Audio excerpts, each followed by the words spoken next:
Welcome, everybody. For those that are rewatching or watching with us live, my name is Jocelyn. I am the president of the Business Readiness Program. And today I'm super excited because I have a very important public official with us today. So, as we start businesses, we start talking about things that like, oh, we wish we'd have done or I wish we would have known. One of the best people for you to know what's going on in your area and things is your elected officials. Some are very friendly, some are not. Anne happens to be very friendly, and she's here to chat with us about, well, a little bit of everything. So if you want to introduce yourself, Anne. You remind me, I got to travel, I think maybe last year, and I had a campaign sticker, Ann Roe for Assembly or Ann Roe for Wisconsin on my water bottle. Smart. And so we're traveling and we were in Scotland, and the young man who was leading the tour was like, oh my gosh, I've never had anyone important and famous on my tour.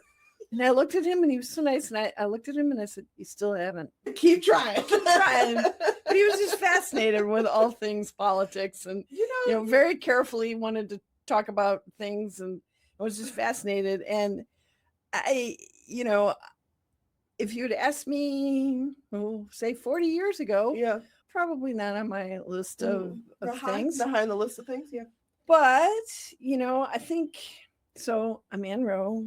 I've lived in Janesville for over 30 years. My husband is a pediatrician in town. We moved here most directly from the East Coast, but we're both Midwesterners. So he's a Wisconsin guy, Green Bay Packer guy. Keep talking. I am a Chicago girl, so Cubs and Bears. She said it, folks. She said it. But there we are. So the way I like to look at that is that I understand optimism because I am an optimist, and because the Cubbies don't be doing very well except for that one time. It was in my lifetime, so that's all we can hope for. But when we moved to Janesville, it was a bit of a switch for me, kind of a big city person. But I was lucky enough to get to teach at UW Whitewater in the College of Business and Economics for over 27 years. I taught marketing, and that was serendipitous in the sense that I had gotten a random email or a random message from somebody I'd never met before about, hey, any chance you want to teach? And I thought it was completely made up because I had literally just said to my husband the night before, if I could do anything, I would teach college, but I don't want to go get a PhD. And then there was this message. So I accused him of making it up. You said, nice try. Wow. I mean, seriously? Yeah. And it turns out it was a real person. Oh, that's funny. And so then I got to teach, and that just opened up this whole universe of service and of working with a variety of students, young and old, and other faculty, learning from everybody, and realizing that, sometimes kids were there because they chose it, they moved directly towards it. But a lot of times kids were there because they didn't know what else to do, or so-and-so had gone, so they thought they should, and they really never looked at what their choices might have been. And that was the impetus for the small business, which really revolved around helping students maximize their high school experiences and then figuring out what tools they need so that they had choices. That's very smart. We all know that whether it's a job or an opportunity of some sort or school, if you get to choose it, you will stick with it in a better way and maybe even be happier as a result. If you feel like you got backed into something or you didn't have options, doesn't make for a great fit all the time. Sometimes. And also to add to that, you don't enjoy it. And you don't enjoy it. And my favorite advice to give to students as they applied or as they sought apprenticeships or helped a young person pursue Coast Guard or another young man pursued the Army. Yeah. So whatever that was going to be, at the end of the day, I didn't really care what you chose, but my advice to them is go where you're loved. There we go. So sometimes it's not exactly where you thought you were going to be, but they show up for you, and that's where your new that's your found. What is it called? Found family. Found family. That's where you need to be. And if we could make sure that kids got the maximum number of tools and experiences within their high school experience. And they came out and they had, nice test scores. They had practical experience. They had great classes. Mm-hmm. Now they can choose their direction. Yeah. Because whatever they chose, they were going to need those tools regardless. And what I didn't want to see is I was seeing kids get slotted and saying, oh, well, Johnny seems bored. He doesn't need to take the ACT, or he didn't need to do that.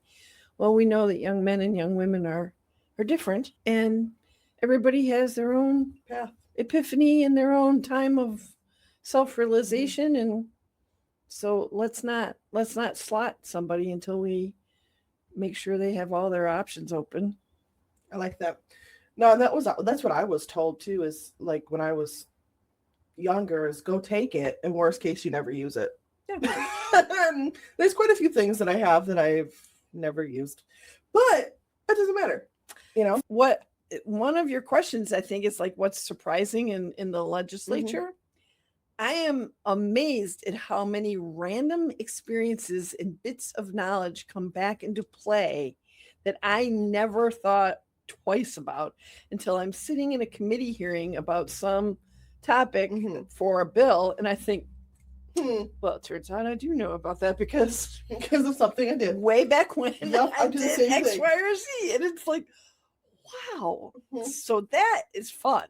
Oh, it's very fun. I mean, that happens to me now. I'm not 60 yet. No. But it happens to me now. Where like I'll be sitting and I'll talk to like a business owner or something, and I'll be like, oh yeah, here's the information on that. And they're like, how did you know that? And I was like, oh, I've lived 3 lifetimes already. Just take the information along with it. The average number of careers for a person, so not just jobs, careers, is 8. What? Average number of careers. And I thought, sit and think about it. Okay. I think I'm probably on 9. I was gonna say I'm pretty damn close to 8.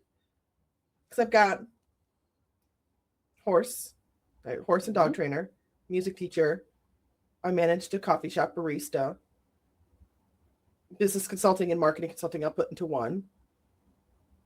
The state contracts that I hold now. Back to horses. Yeah, that's a minute.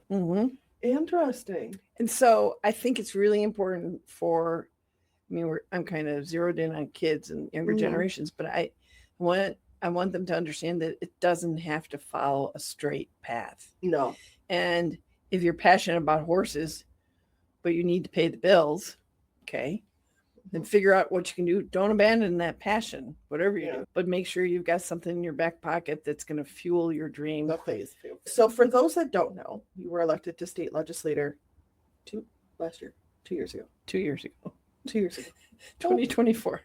That quick. Okay, so 2 years ago, because I got to see your office like right when you were moving in, like just a few months after you moved in. Okay. I actually got to go to the state capitol. Hopefully this is coming through okay. I got to go to the state capitol. I don't know why it does this.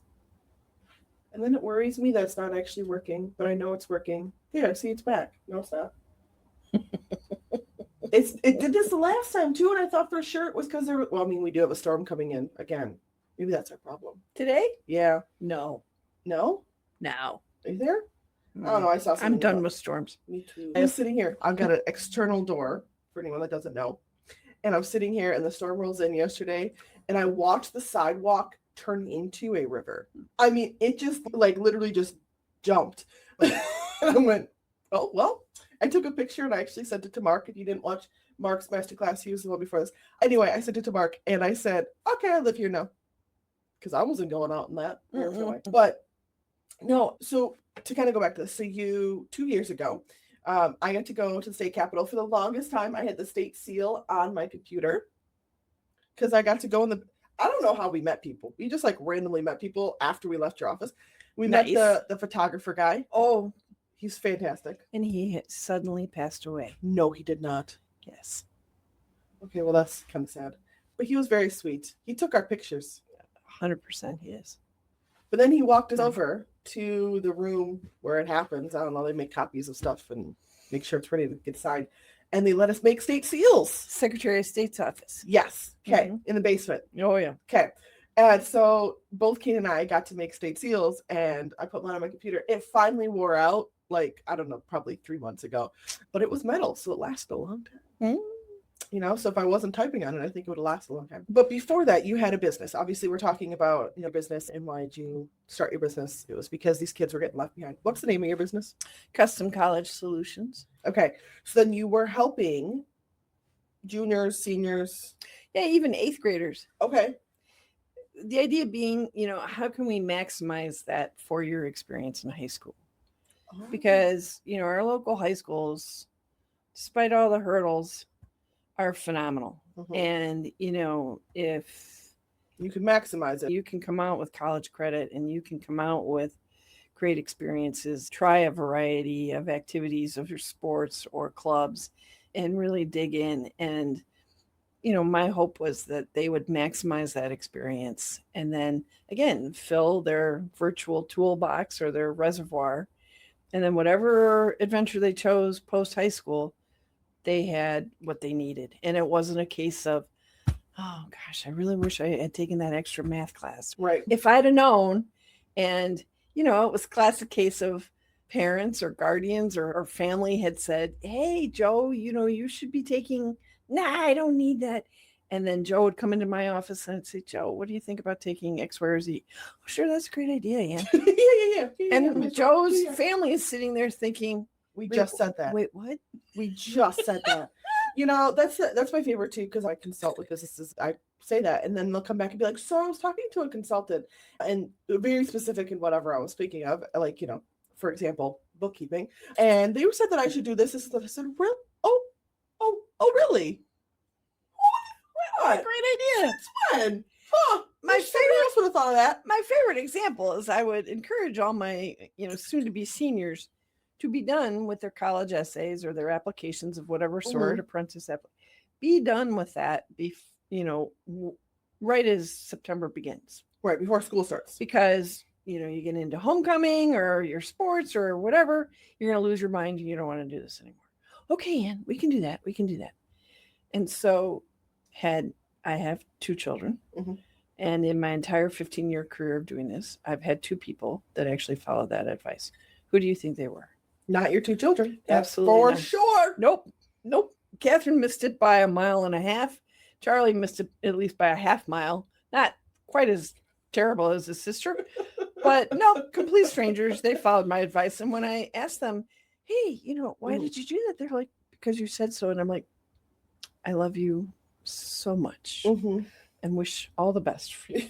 Right. You just listen to people that have done it before and you'll get a little far. Okay. So you were teaching and then you started this business. Yep. You're doing this business, which is still functioning to this day. Yes. Okay. So what was the kind of point where you went, government? Did you get another email? Did your husband troll you again? Well, so must have been what, 2020, end of 2020, when there were various conversations at the national level. And I thought, that's it. I'm done. I cannot sit on the sidelines. So I ran for Congress. I surprised lots of people, came out of literally nowhere, made a great run, came really close, but you know, that only counts in horseshoes. So I learned a lot, took a minute, licked my wounds. People are like, are you super sad? I'm like, obviously you don't go into something like that to lose. So not so much sad, but ticked, right? A little disappointed, and learned a lot about the ways of the world and certainly what goes on behind the curtain of politics and so forth, and took care of some things. And then it became clear that there was going to be a vacancy in the 44th. And I thought, okay. And I was approached by people I respect. And they said, would you please consider running for that? And there you are. And there we are. And I run for both of those things because in all of my work with students, the teaching level, the business level, my own children, their pals, other families, so on and so forth, you know, those years should be exciting. They're terribly terrifying as well. They should be exciting. You should feel like you have options. You should feel like there's something to look forward to. Yeah. And they weren't feeling it. I don't even know if they are yet. But I thought, heck no, I'm not going to sit by and watch that chaos because they deserve better. Right. And the people who are living it deserve better. And a long time ago, my first job was at a public library. And I grew up in the Chicago area, as we have made. And public library was often a refuge for all sorts of folks. Yep. Right.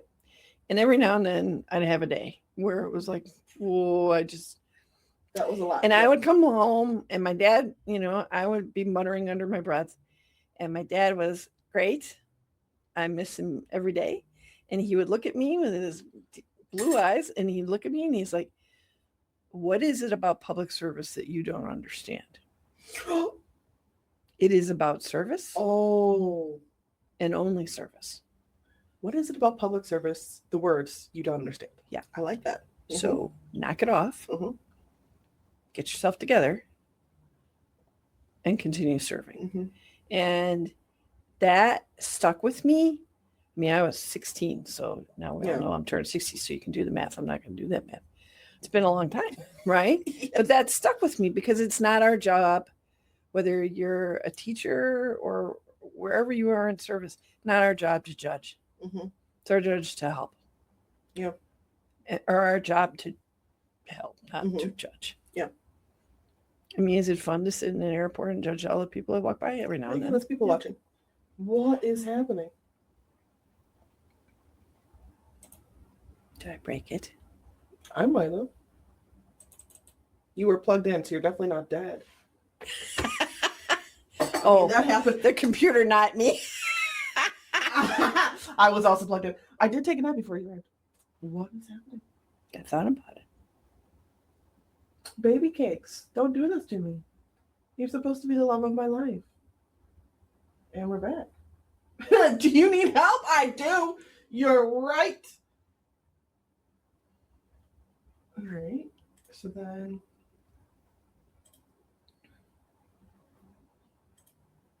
Yeah, all those two connected. We're just going to go back to this. And then we're going to go back to this. There. Okay. We're here. See, I was just talking all this good stuff about how much I like this program and blah, blah, blah, blah. And here it's going to do this to me. I don't even know what that was. I literally restarted my computer so it didn't have any RAM going. Okay, maybe I do have a few tabs open. I'm just going to untap it. Couple, 2, 3. See? I was making it pretty. Okay. We're going to assume that recorded all that for the most part, except for that last little bit. Yeah. Sorry, because it is locally recording. So even if the people watching, see, it says 2. It's a lie. The number is a lie. There's more than 2 out there. So, okay. So you ran for office, right? And this is one of the things because I was approached this last year to run and I said no. Because I went, I don't know if I want to do that quite yet, if ever. But, and my biggest problem, and maybe this is other ones, is, entrepreneurs are used to solving the problem directly. Oh, yeah. Right? Like, I'll just go fix that. I'll just go fix it and then it's done. I don't have to wait for anything. Like, I'll just figure it out. So, what was your biggest surprise when you stepped into the political world and realized it's not that or something else? Well, allegedly, it is a team sport. Allegedly. Allegedly. And yet, I would argue you find that I've enjoyed experiences in corporate and nonprofit and a variety of landscapes. So, I think you're going to find a certain amount of similarity, but I'm astonished at how slowly things move. I am astonished at how conflicting agendas interfere with the speed or progress in which of something what can be done. Is, obviously a good idea or a practical move. And while I'm not surprised because it takes a certain amount of chutzpah, ego, whatever, to run for office. So you have a lot of bright, motivated people in the same room. Oh my God. And, I think there are very different motivations for people running for office. Sometimes, you're finding people that, they have one single idea, one agenda. Janesville, this last city election. And I am not that way, because collectively there's a lot more impacting everybody. And if I took the oath to serve not only my district, but every Wisconsinite. And so that means having a much broader perspective. So I think I had an idea about that, but I still am stunned. It's not quite the same. Well, and then politics overrides that oath of service. I can see it. Not Pollyanna. I mean, it's fine. I'm a big person, but wow. And this was a great example this year. The majority party ended arbitrarily months and months early. So we ended in February when we should have continued the legislative session into May. They heard only 4% of the hundreds and hundreds of bills Democrats brought forward. It didn't even get to committee. The last time Democrats were in majority, sorry for the partisanship, but just some stats.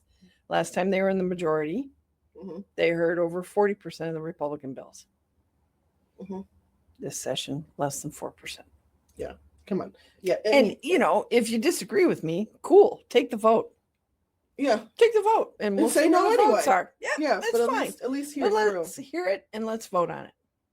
That makes sense. So I guess with that, now that you're in there, how does your experience as like a business owner, teacher, whatever, kind of shape which issues you have to focus on? Because obviously hundreds of bills, you can't focus on hundreds. No, can't focus on hundreds.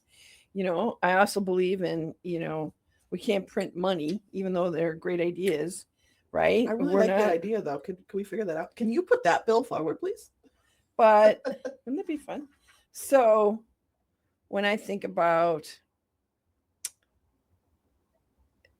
our students and our young people, younger generations, also non-traditional students, people returning to school or trying to build, our entrepreneurs and stuff, what kinds of things do they need? Wouldn't it be amazing if people didn't have to worry about healthcare?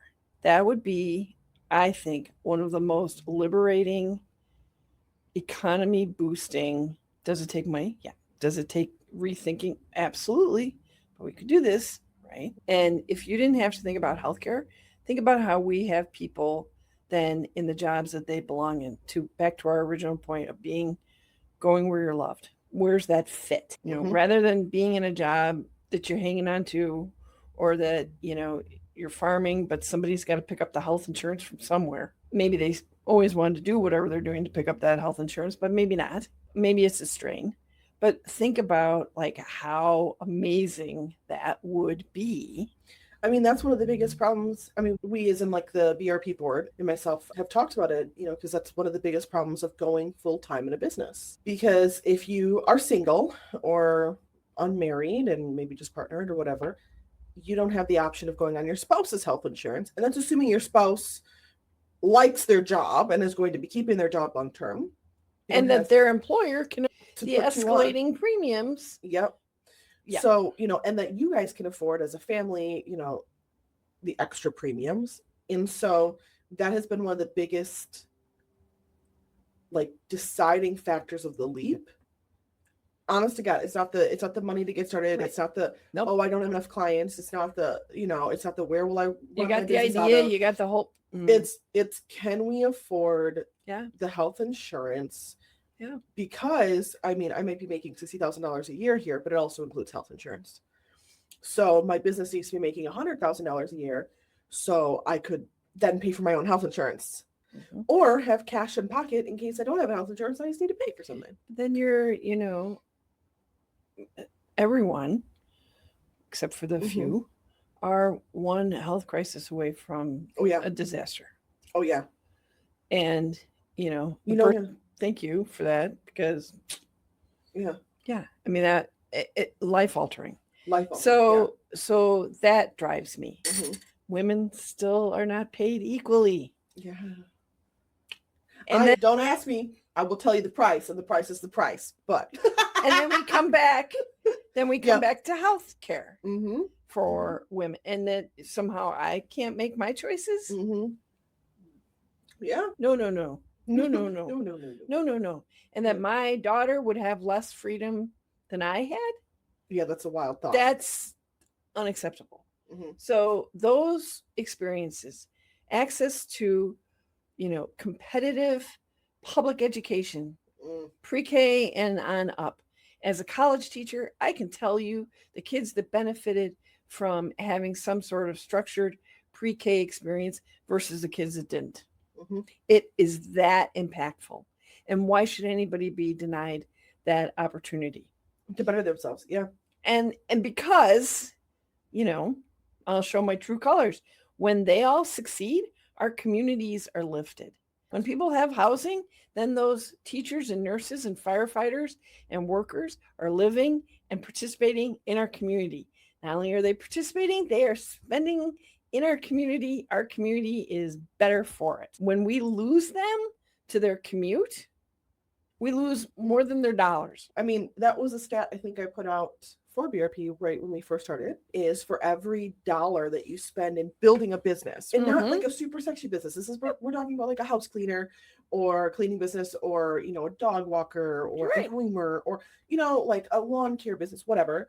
You get $1.83 back within 5 years. 83 cents in the dollar. That's wild. So why money in 5 years? Why wouldn't we design public policy and legislation that is going to support and build that, rather than sitting in judgment of the people who find themselves struggling because they didn't have access? And then, there's a certain party that just prefers to sit back and judge that and say, well, you must have made bad decisions. Did you not invest in the stock market at age 3? What were you thinking? And how dare you be sick? How dare you get old? Why do we have to fund those services? Yes. Until, it comes back to roost. Right back in their kitchen. So when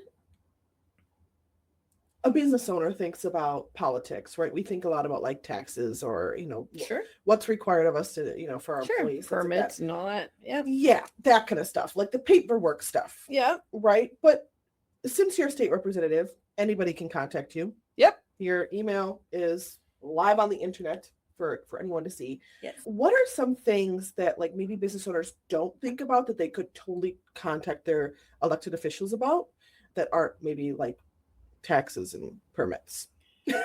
Well, we have a lot of small businesses, and I'm just going to call out like the THC industry, right? Facing questions, very big questions regarding both state and federal legislation. Okay. And so, they're flagging that, saying, hello, this is going to impact how we go forward if we go forward, right? And so we hear from architectural design firms, hey, there's some legislation coming down on licensing that's really going to impact how we do business, and this isn't practical because this, and this. And then when that bill pops up, I can say, not practical because of this, and this. Here, I heard from, so a lot of times, like most humans, you think, it's bugging me, but somebody will take care of it, or someone's probably already thought of it. Maybe not. Yeah. And those requests for information, or those flags and saying, hey, we see this coming across. I mean, it's important to figure out zoning, local ordinances, and permits. And I can nudge somebody, I can nag somebody, and I believe in local control. Like, what we're after is giving local municipalities and towns more tools in their toolbox, because they are the experts. They know how to spend their dollars. They know what roads they need to fix. They know how to fund their public safety. Like, let's make sure they have those tools or that funding. Yep. But when it comes to taxes, policy, connecting people to maybe federal agencies that can be of help. Those stats, though, we tell people all the time, please reach out, because it packs a punch when I'm sitting in committee and I can say, that's really super interesting, fellow representative, but I had 17 constituents reach out to me with, Concerns. and all of a sudden now, because they see me coming, they know what I'm Mhm. going to say. Mhm. But, I'll just take y'all with me to Madison. Like, it's cute that you think you're going to sit here, but we're going to go up and make the case. Sometimes we can help with insurance. Mhm. Sometimes we can help with workers' issues. We can always happy to make the call. As a relatively still new legislator, often I'm Mhm. learning right beside whoever is asking the question, and that's okay. By the way, I got to experience that firsthand. Who do you call about this? Find out. And the other thing that we have access to that I've offered to town boards and leaders who are essentially they're volunteering to lead their township and their community is we have a legislative research bureau. We have a fiscal research bureau. We have elves, like serious elves. I don't know what they do by day, but I love to try to stump them. Mm-hmm. And give me this information because I know you'll find it somewhere. And they are nonpartisan. Yeah. 100% nonpartisan.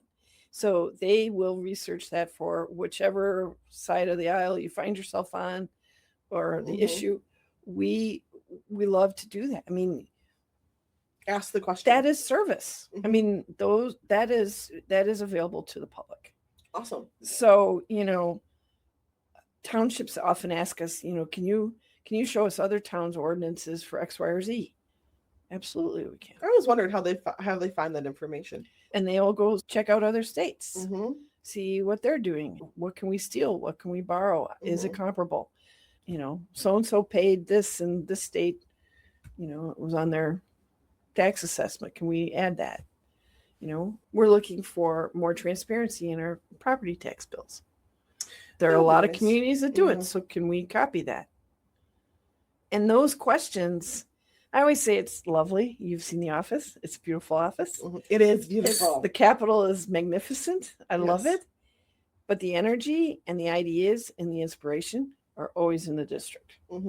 It's stopping to chat with somebody at farmer's market. It's finding out, at farmer's market, what do you think it's going to take to make this a year-round activity? Okay. So basically, if you've got a question, reach out and then please. Worst case, not helpful. Okay. I like it. I will say, so here's our story. Kane, who is our secretary for the Business Readiness Program board, and myself started a business, I guess 2 years ago now, which I don't know how it's possible. It's been 2 years, but whatever. Specifically wastewater treatment, remediation, very, very nerdy. Kane went nerdy. I went less nerdy. I made the joke, my poop stinks. That's the consumer brand. It's very funny. I think it's hilarious. Kane went super nerdy. So that being said, we were looking at what can we do here in Wisconsin, right? We have some of the best water resources of any state, right? Arguably. And how can we help protect that and all this stuff, right? So it was actually Kane. I can't even claim this one for myself. Said, I'm going to start reaching out to our representatives and see what they know is coming on the pipeline of these hundreds of bills that are coming through, what grant programs are out there, what other programs, connection programs are out there to help not just big cities, but local municipalities make these changes, right? So he did. He reached out to all of them. We had meeting with one of them. And that one was Anne. So we got to go all the way up to, let me say all the way, the 40 minutes. But anyway, all the way up to the state capitol, go in the state capitol, meet with you, meet with your assistants, or I don't know what you call those. What do you call those? Legislative assistants. Legislative assistants, right? Talk about what we were looking for, all the stuff, and learn not just what Wisconsin has to offer, but, what are we looking at? You were able to connect us with some people in the DNR. It was awesome. So all that to say, it literally is a question away. That's how I knew Anne before then, but that's how I got connected with Anne. On the business sense, I went to Whitewater for anyone else that didn't know. So I knew you before then. No way. Yeah. Right. Yeah. You were still teaching. Well, I never took one of your classes, but you were still teaching. Yeah. I have an email in my inbox from you from way back when. No way. Yep. And I went, because side note, Kane brought you up and he was like, yeah, she was taught at Whitewater. And I was like, interesting. Why do I know that name? I still don't know what the email is, but it's in there. That's hilarious. Go back and read it. Well, hopefully it was pleasant. I think it was because I was really into the Launchpad program and stuff. And so I think we were. Could be. And you did the Whitewater Innovation Center. Sure. So, yeah. Well, what I will say is I enjoy the learning. So, one of the motivators too was for me to be in this position was not only to share all the random knowledge I have, right, whether people want it or not, but also to keep learning, keep exploring, and be with a bunch of bright, service-minded people who are trying to solve some problems, right? So come to my office, make an appointment, but give me something to go on. So when you all came to visit, I had some idea of why you're coming, which makes for a much more productive conversation. Correct. You had prepared materials, which you don't necessarily have to, but sometimes some notes are helpful or a picture or something. Contact information is super helpful. Timeline kind of thing, like where are you in your process? And I learned this from all my years of fundraising, for nonprofits or whatever. Be sure you ask for what it is that you want. Like, don't be rude about it, but like, if you need help, make it clear. Contacting Social Security, come right out and say it. When I teach marketing and I teach writing, business writing to people, I talk about make it easy for your audience to do what it is that you're hoping they might do. So is it a callback? Don't leave me a message that says, hey, Rep Roe, I have some questions. Call me back at your convenience. I can guarantee you I will not call you back. But if you say, Rep Roe, I'd like to know about ABCD and, hoping to catch a few minutes and So if I missed you, I can say, hey, Jocelyn, here's what I know. Here's what I'll direct you to. I'll send you a text. And then I respect your time. You get what you need and you move on. So what can make it easier? And if we get to meet, what do you want to have happen after that? I like that. I like that a lot. Yeah, I like that a lot. And I mean, I'm an over preparer. Here's my thing. I don't have any notes or anything. Right. I'm an over preparer from years in business. If I can have the information at my fingertips that you ask the question, I'm not scrambling going da da da da da da da da. I can just say, this is what it is, right? Like, even, I mean, I think it was kind of surprising for pitch night for BRP, which, by the way, Anne was at. It was super fun. People were a little surprised that I did a whole presentation with numbers and demographics before we got to pitch night. And I was like, well, I want you, the audience, to be able to go out into the world prepared with, there was 8 graduates, there's 22 applicants. So that people can start word of mouthing it for me, I guess, if that makes sense. But also, the more you understand, the better you can talk about something. And I will also add, it's okay to say you don't know. And it's okay to take notes and say, I will follow up with you. Very often in our office, we'll get the question and I got nothing. And I was an English major, so I'm pretty good at crafting an answer. But I'm like, nope, nothing. Nothing came for me. And so, it goes on our list and we get back. And the biggest compliment, there are 2 compliments that always strike me. One is, and we see you everywhere. It's literally my job to be here. And I love it. I mean, it's what we've always done, right? But the other one is when we follow up. I've got some folks in a couple of the townships. They like to zing me with some questions. And I know I'm not going to know all the answers because I just don't. And yet I love their faces when we come back to them. And say, fun facts, we found it. Here it is. And here are the questions. We took notes and it took us a minute, but it's a pretty quick turnaround typically. And, hey, we made that call and this is what we learned. And they're always like, you asked. So we'll figure it out. And you followed up a couple times about EBD Supply, which is Kane's company. It's a great concept. I mean, we want to see it work. How do we encourage that kind of thinking? Not everybody is going to. Not everybody. Yeah. Well, and that's something that's okay. I try to encourage with our programming as well. Is like, you have to think outside the box. You have to think about who you're going to talk to, why you're talking to them, when you're going to follow up again. And you never know when that person in your back pocket, I mean, I talk to you maybe once every 6 months, if that. And, in my back pocket, here you are. I think you're probably like the 10th episode. Isn't that exciting? I should have counted beforehand. I think you are episode 10. That's a good number. 10 is a good number.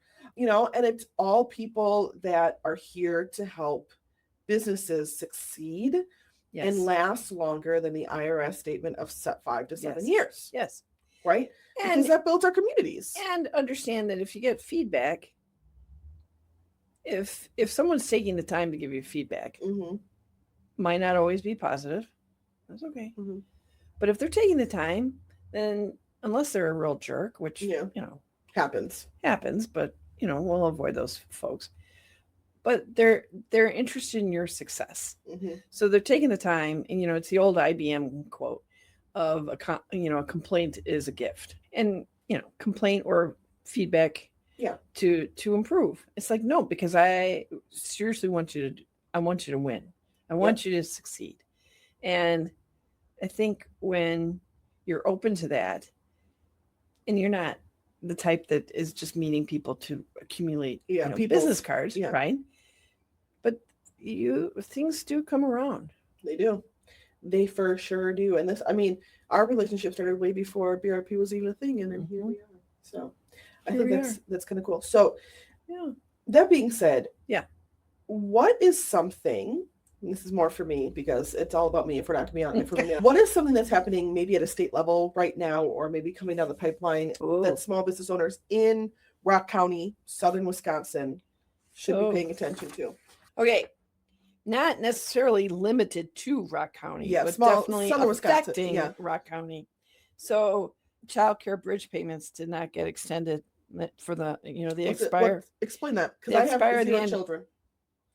So childcare businesses could apply for bridge funding. And that is going away at the end of June. So bridge funding, for those that are listening that maybe don't know much about, a lot of times you have an invoice out, or your accounts receivable is a certain number, and you can go to a bank or apparently the state and say, hey, this money is coming.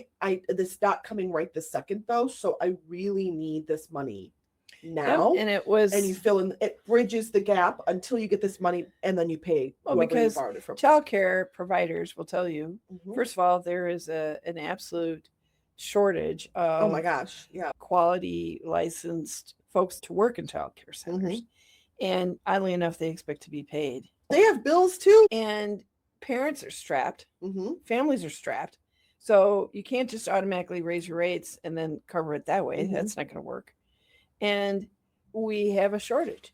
And if people do not have access to quality childcare, and if I hear one more time from the other side, well, you just drop them off somewhere. And it's like, I'm sorry, was that done to you as a child? Right. Because that would explain a lot. No, you don't just drop them off somewhere. God. And these days, if there are grandparents and so forth, typically they're still because they have healthcare needs and costs that they're trying to cover. Bills that are going up. So it is this vicious circle. And so in February, we didn't take care of that. So that's a problem. Shared revenue.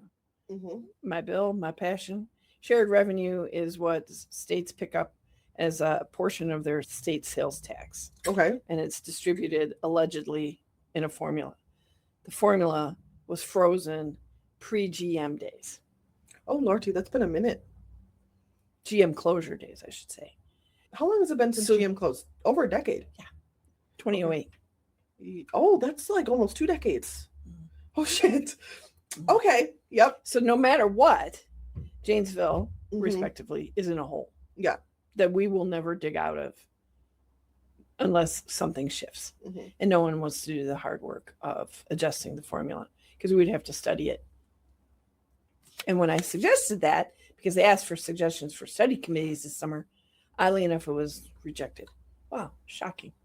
Anyway, yet now more people are finding themselves in redder districts, and they have a revenue problem. And I'm like, because nobody wants to do nobody wants to read it.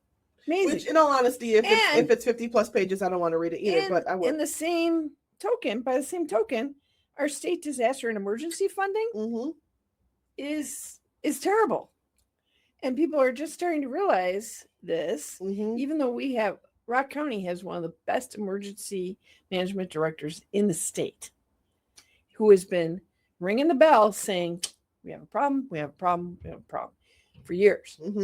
And then we have this, and they're like, we have a problem. Really? Really? Yeah. Wow. Statewide too. It turns out flooding and tornadoes don't really care who you voted where you sit in the state and get you. Yep. So that is very worrisome. Worker protections statewide and countywide. A ton of housing legislation was all teed up. Did not go through. Died. Didn't get a hearing. Bills to allow for retired public safety and employees and teachers retired to return in some capacity. That's stalled. They're all fine for public safety, which, sheriff's departments have been talking to us, fire and EMS have been talking to us, like if they could bring back some retirees at some level and free up, it would be great. And so we said, well, if you're going to do that, let's add teachers to that. Because subs to subs. No. Okay. Data center. And all I'll say is, we had a phenomenal bill with stakeholders that never find themselves in the same room. So conservationists, utilities, manufacturers, municipalities, everybody in the same room. They all thought our bill was great. Did our bill get a hearing? No. And at the hearing for the dumb version of the bill, I asked why that bill didn't get a hearing. We don't like it. Okay. I said, would you like to just take the things out of our bill that you like and put your name on it? So we ended the session without doing the very one thing that we probably should have. Everybody in the state wanted. Yeah, because data centers. So for those listening, if you are not in, don't worry about it. I'd be choking on air. Data centers in southern Wisconsin have become a pretty hot button issue.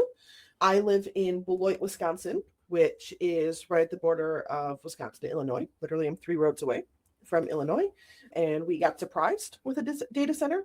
Surprise, out the blue. Some people don't understand how an NDA works. Like, no, you can't talk about an NDA if you sign an NDA. That's how that works. So they were a little miffed about the NDA thing. I was like, well, it is what it is.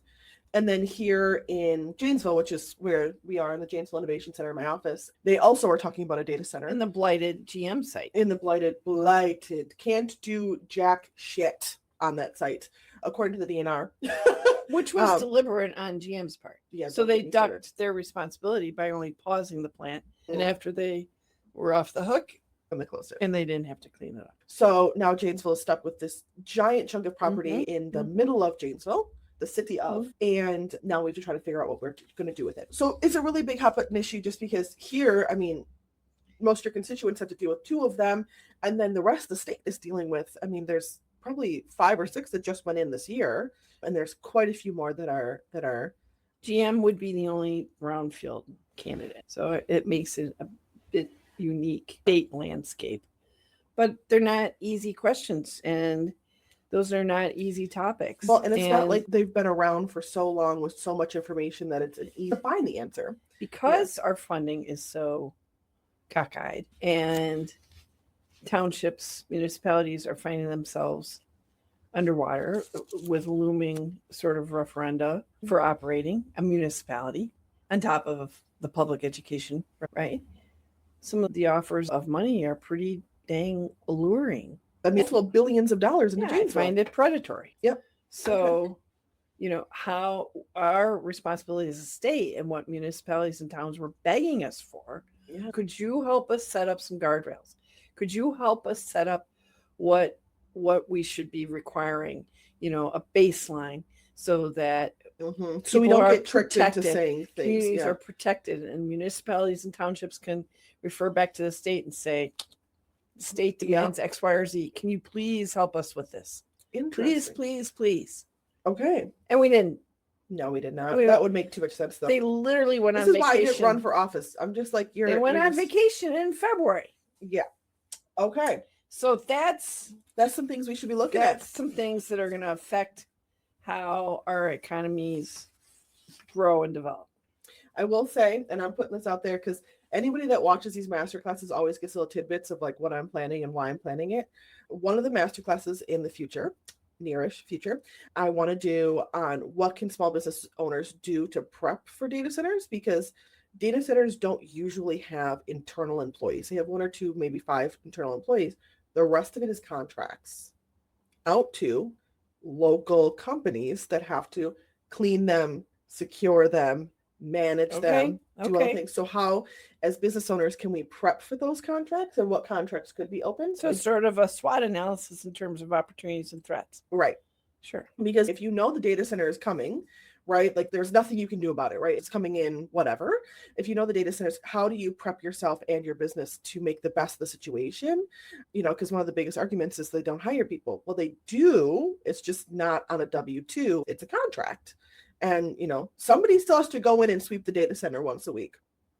Yeah. It still has to happen. Yeah. Somebody has to go in and test that water. Somebody has to go make sure all the light bulbs are light bulbing, Absolutely. all these things. And so just, as a spoiler alert, if you are listening, that is coming and we're going to talk about it. Well, I think one of your questions is, what are key, what do we do specifically that would help small businesses? Yeah. Right.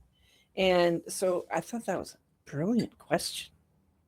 Right? Because we always talk about, here's the thing, we always talk about the constituent, the individual person, family. And yes, it's all important, but in my assumption, the small business, and when I say small, I mean, they have less than 10 employees. They're small. Like if they have a bad month, it really ruins a good chunk of people's lives. December for retail was a disaster this past year. The weather was stupid. Horrible. And you have no control. So I don't control weather yet. She's working on it. I'm working on it. She's working on it. Heck yes. I like to think of it in terms of what are the key ingredients that small businesses need to thrive in a given community, right? So infrastructure, which would include roads, public safety, so fire, EMS, whatever, K through 12 public ed, because that's going to create an audience for you, whatever it is.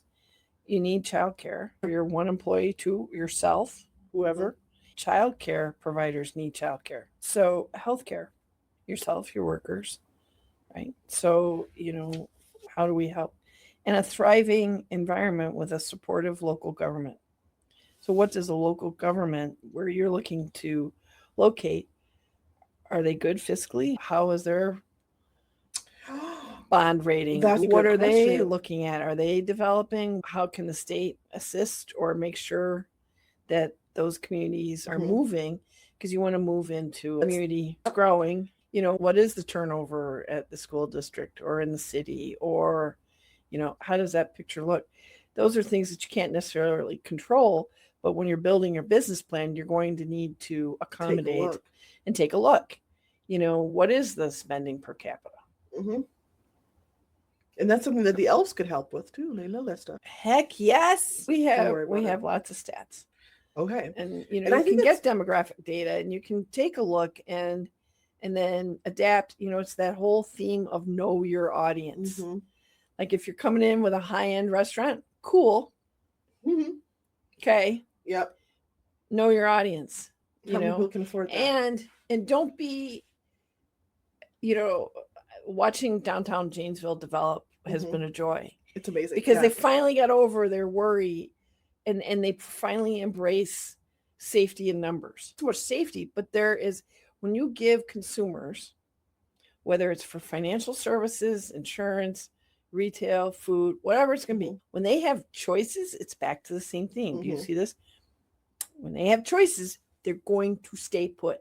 They might not come to your restaurant every night, but chances are you're on the circuit. They'll circle back. Yeah. You're on the circuit.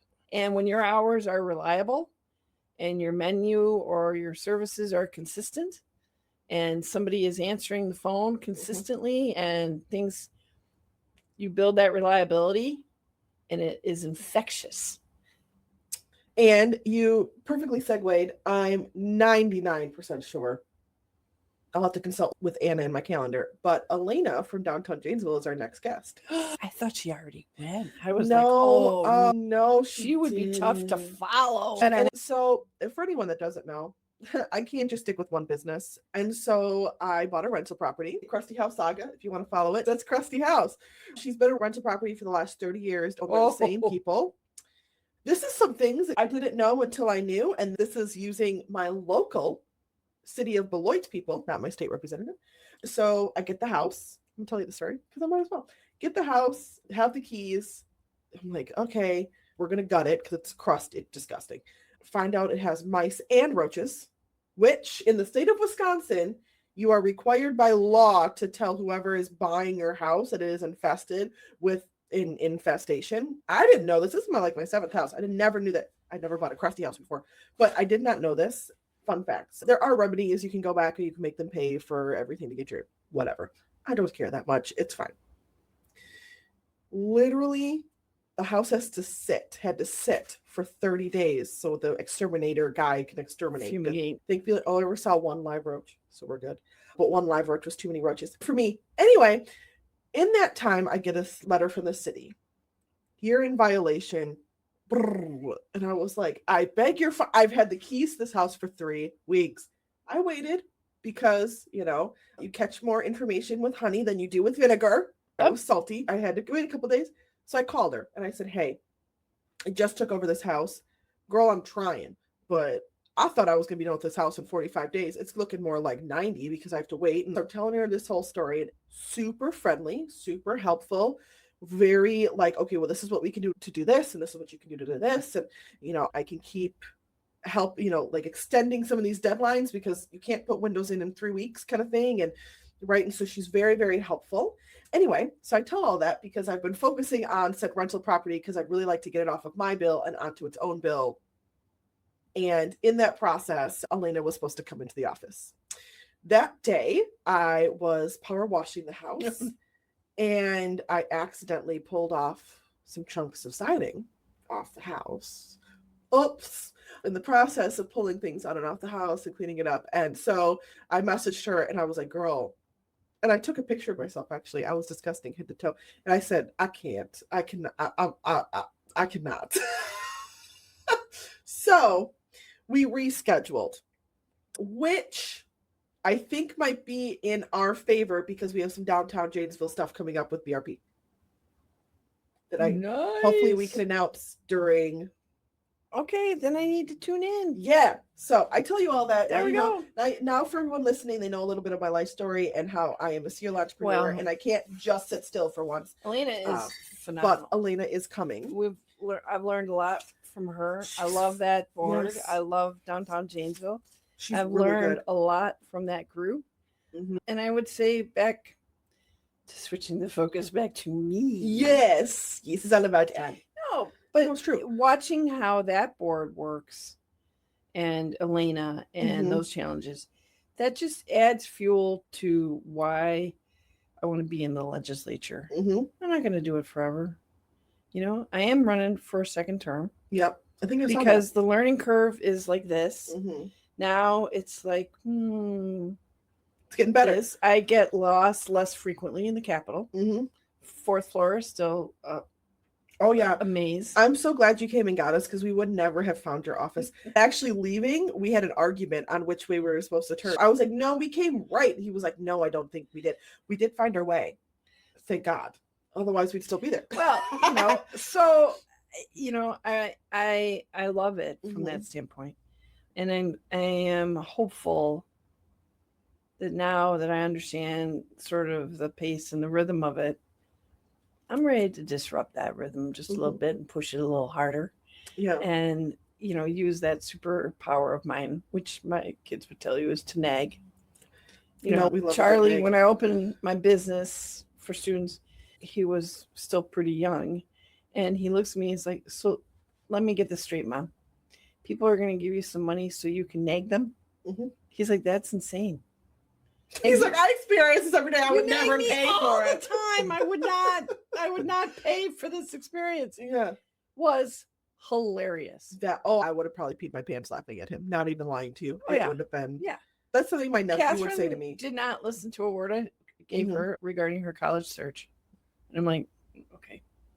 This was a pleasant experience that no one ever wanted. And then when she applied for law school, she's like, well, I would like some help. And I'm like, so will you be listening to me this time? Because if not, I'm out.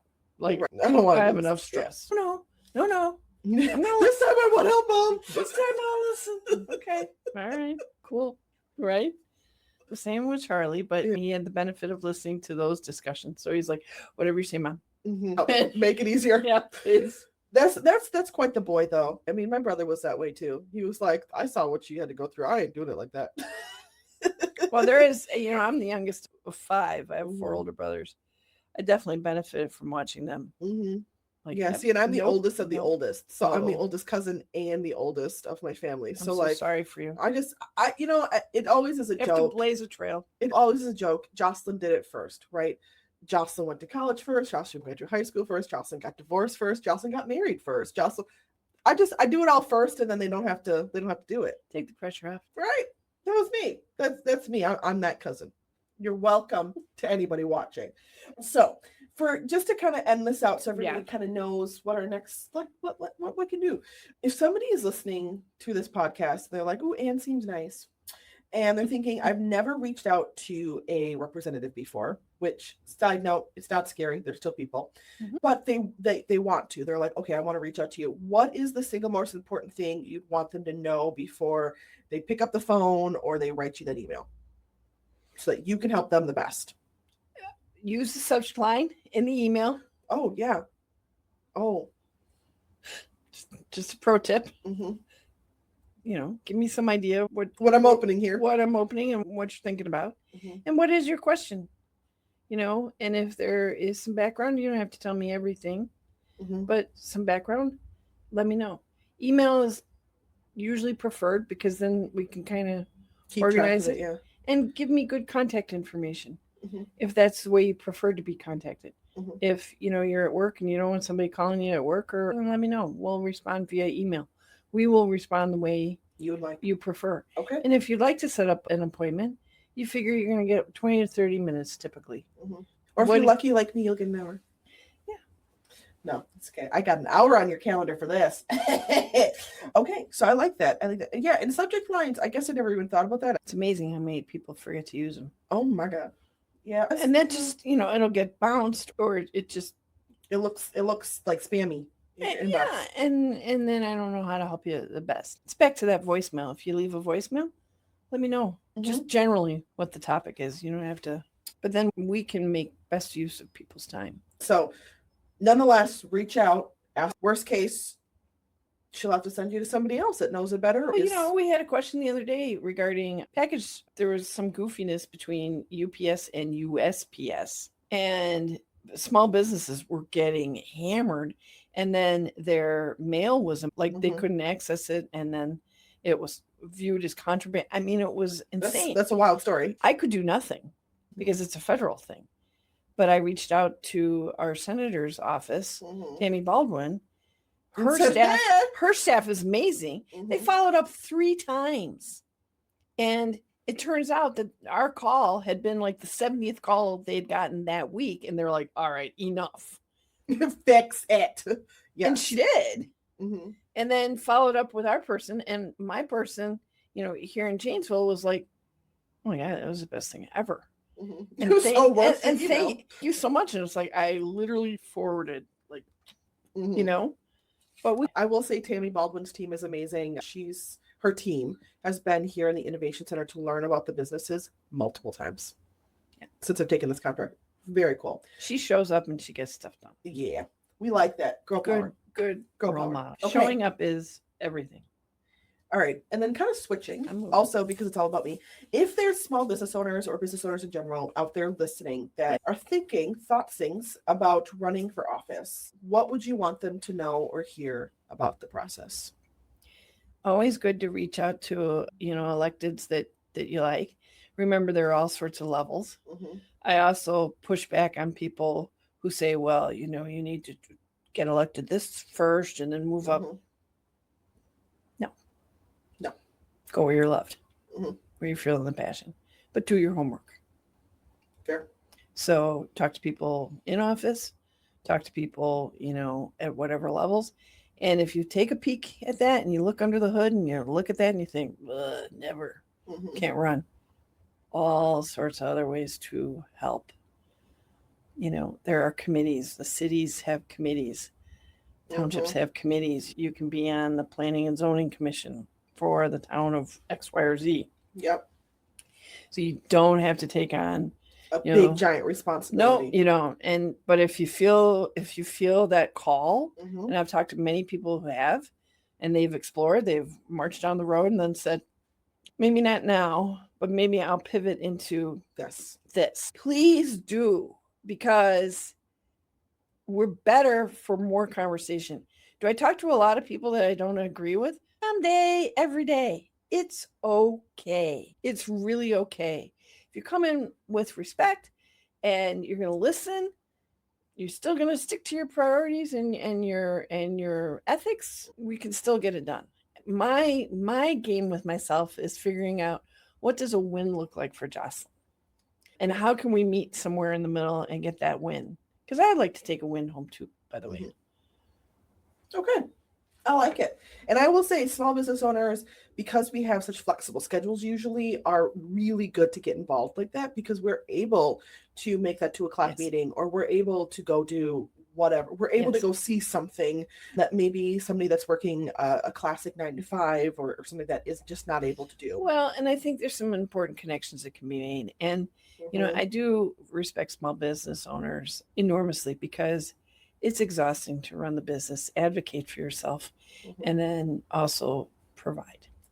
No, I don't disagree. Yeah, the providing part gets scary. It's like asking the patient to, heal themselves. Well, I would if I had time. I'm busy doing these other things. I said the same thing earlier. I had a meeting earlier, and I was like, "Yeah, we're going to a rebrand." And I was like, "Cobbler's child gets the shoes last." It's so true, though. So, well, thank you so much for coming. What a pleasure. It's so much fun. Are we solving world hunger? I think we are. I think next we solve time every single problem that we have facing humanity currently. Okay, I'm in. If people would like to contact you, I know I said your email's everywhere, but do you want to say the best way to contact you out loud for those listening? Absolutely. So rep.roe. It's beautiful to have a short name. Yeah. So rep.roe, ROE at legis, LEGIS, .wisconsin.gov. Okay. I think that's the whole, Yep. And if you're listening and you're like, yeah, I did not get that. One, you could Google her. Her name is Ann Roe. It couldn't get literally any simpler. When you drop off your nomination signatures, yeah, you have to spell your name phonetically. Oh. And so I laughed, and the person accepting signatures did not laugh. And I thought, oh. I said, well, she said, well, what is your name? And I said, Ann Roe. She's like, well, you still have to spell it phonetically. Put A-N long, R-O with a long. What else am I supposed to do? No, I would have been laughing. This is how I know I can't be in some of those office jobs, because I do think, I was very polite, and I do think that there was a slight upturn of. She's like, I need to keep my professional bearing here. She was excellent. She's doing a great job. So no criticism, but I'm funny. Like, that is hilarious. No, actually. It is objectively hilarious. Yeah. So yes. Ann Roe, 6 letters. Perfect. Well, thank you for coming. Thank you for listening. I hope I can come again. Yes. We're going to do this. I think she's episode number 10. In the comments, let me know if I'm wrong.